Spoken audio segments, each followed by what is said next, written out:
السلام علیکم ورحمۃ اللہ وبرکاتہ۔ سب سے پہلے آپ یہ والی ویڈیو دیکھیے۔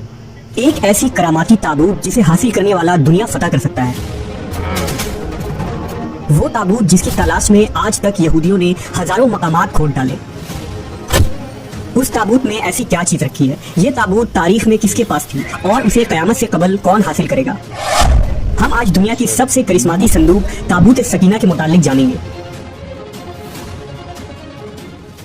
ہر دور میں مسلمان، عیسائی اور یہود ایک دوسرے سے مخالف رہے ہیں، مگر ایک جگہ جس پر تینوں مذاہب متفق ہیں وہ تابوت سکینہ ہے۔ یہ ایک معجزاتی و کراماتی تابوت ہے جو مومنوں کے دل میں سکون و قرار کے غرض سے نازل ہوا تھا اور حضرت آدم علیہ السلام سے خاتم الانبیاء کی میراث رہی، جس کی وجہ سے اس کی عظمت و حرمت بہت زیادہ ہے۔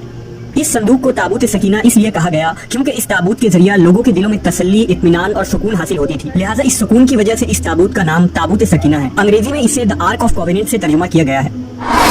روایتوں کے مطابق یہ صندوق حضرت آدم علیہ السلام پر نازل ہوا تھا، جو شمشاد کی لکڑی سے بنا ایک بھاری صندوق تھا۔ اسے آپ جنت سے اپنے ساتھ اس دنیا میں لے کر آئے تھے اور وفات تک یہ حضرت آدم علیہ السلام کے پاس ہی رہا۔ جب حضرت آدم کی وفات کا وقت آیا تو آپ نے اس صندوق کو اپنے جانشین بیٹے حضرت شیث علیہ السلام کو دے دی۔ اس طرح یہ تابوت بنی شیث میں منتقل ہوتا رہا، یہاں تک کہ یہ حضرت یعقوب علیہ السلام تک پہنچا۔ پھر یہ تابوت بنی اسرائیل کی ملکیت ہو گئی اور حضرت موسیٰ علیہ السلام کے پاس آ گئی۔ حضرت موسیٰ علیہ السلام نے برسوں صحرائے سینا میں پھرنے کے بعد اپنی قوم کے لیے ایک عبادت کا خیمہ بنایا۔ اس خیمے میں ایک چھوٹی سی جگہ بنائی گئی جہاں آپ نے تابوت سکینہ کو رکھ دیا تھا۔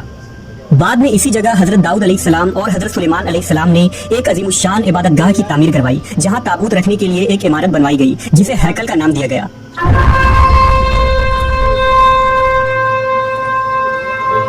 یہ عمارت جنات کی مدد سے بنوائی گئی تھی، جس میں قیمتی پتھر، یاقوت، زمرد اور سونے چاندی کے تختیوں کی دیواریں تھیں۔ اس ہیکل میں چمک اور روشنی اس قدر تھی کہ رات میں بھی روشنی کی ضرورت نہ پڑتی تھی۔ جس خاص کمرے میں تابوت کو رکھا جاتا تھا اس کا نام القدس تھا۔ سوال یہ اٹھتا ہے کہ اس تابوت میں آخر ایسا کیا تھا کہ بنی اسرائیل اسے مقدس تصور کرتے تھے؟ دراصل اس تابوت میں پیغمبروں کے تبرکات تھے، جن میں لوح قرآنی، توریت کی تختیاں کے ٹکڑے، من و سلوہ، حضرت یوسف علیہ السلام کا کرتا، ہارون علیہ السلام کی قبا، موسیٰ علیہ السلام کا عصا اور امامہ اور حضرت سلیمان علیہ السلام کی انگوٹھی تھی۔ اس کے علاوہ بھی بہت سارے پیغمبروں کے صورتوں کے حلیے بنے ہوئے تھے۔ یہ صندوق بنی اسرائیل کے لیے نہایت ہی مقدس اور بابرکت تھی۔ بنی اسرائیل جب کفار سے جنگ کرتے تھے اور دشمنوں کے بڑے بڑے لشکر دیکھ کر ڈر جاتے تھے اور ان کے دل کی دھڑکنیں تیز ہو جاتی تو وہ اس صندوق کو اپنے آگے رکھ لیتے۔ اس کے بعد اس تابوت سے ایسی رحمتوں اور برکتوں کا ظہور ہوتا کہ بنی اسرائیل کے جوانوں کے دلوں میں سکون و اطمینان پیدا ہو جاتا اور ان کے لرزتے ہوئے دل چٹان کی طرح مضبوط ہو جاتے۔ اس طرح انہیں ہر جنگ میں فتح حاصل ہو جاتی۔ اس کے علاوہ جب کبھی بنی اسرائیل پر کوئی مشکل یا مصیبت آتی تو وہ اس صندوق کو اپنے آگے رکھ کر اسے وسیلہ بناتے اور خدا سے دعائیں کرتے تو ان کی دعائیں قبول ہو جایا کرتی تھی اور ہر آفت ٹل جاتی تھی۔ اور جب تک یہ صندوق اسرائیلیوں کے پاس رہا وہ دوسرے اقوام پر غالب رہے۔ مختصر یہ کہ یہ تابوت بنی اسرائیل کے لیے عروج اور برکتوں کا سبب بنا۔ مگر جب بنی اسرائیل طرح طرح کے گناہوں میں ملوث ہو گئے اور ان لوگوں میں سرکشی اور کفر کا دور دورہ ہو گیا تو ان کی بد اعمالیوں کی نحوست سے ان پر خدا کا یہ غضب نازل ہو گیا کہ قوم عمالقہ کے کفار نے ایک لشکر جرار کے ساتھ ان لوگوں پر حملہ کر دیا۔ ان کافروں نے بنی اسرائیل کا قتل عام کر کے ان کی بستیوں کو تاخت و تاراج کر ڈالا، عمارتوں کو توڑ پھوڑ کر سارے شہر کو تہس نہس کر دیا اور اس مقدس تابوت کو بھی اٹھا کر لے گئے۔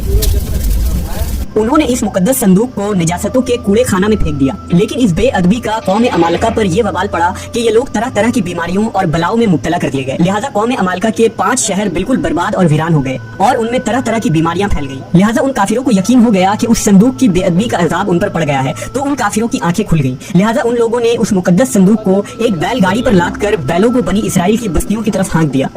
پھر اللہ تعالیٰ نے 4 فرشتوں کو مقرر فرما دیا جو اس مبارک صندوق کو بنی اسرائیل کے نبی حضرت شموئیل علیہ السلام کی خدمت میں لائے۔ اس طرح پھر بنی اسرائیل کی کھوئی ہوئی نعمت دوبارہ ان کو مل گئی۔ جیسے ہی یہ تابوت بنی اسرائیل میں دوبارہ واپس آئی ان کی کھوئی ہوئی وقار پھر سے واپس لوٹ آئی۔ قرآن مجید میں اللہ تعالیٰ نے سورہ بقرہ میں اس واقعے کا ذکر کچھ اس طرح کیا ہے اور ان سے ان کے نبی نے فرمایا کہ اس کی بادشاہی کی نشانی یہ ہے کہ تمہارے پاس وہ صندوق آ جائے جس میں تمہارے رب کی طرف سے دلوں کا چین ہے اور کچھ بچی ہوئی چیزیں ہیں اور معزز موسیٰ اور ہارون کی ترکہ ہیں، اسے فرشتے اٹھائے ہوئے لائیں گے، بے شک اس میں بڑی نشانی ہے تمہارے لیے اگر ایمان رکھتے ہو۔ لیکن یہودی قوم ایسی سرکش قوم تھی کہ وہ ہر زمانے میں کسی نہ کسی برائی میں مبتلا ہو جاتے تھے، لہٰذا جب ان میں دوبارہ کفر و شرک عام ہوا تو اللہ کی طرف سے بادشاہ بخت نصر ان پر قہر بن کر نازل ہوا۔ بخت نصر نے یروشلم پر حملہ کر دیا اور اس شہر کو مکمل طور پر تباہ کر ڈالا، اس کو آگ لگا دی اور 5 سے 6 لاکھ یہودی کو قتل عام کیا گیا۔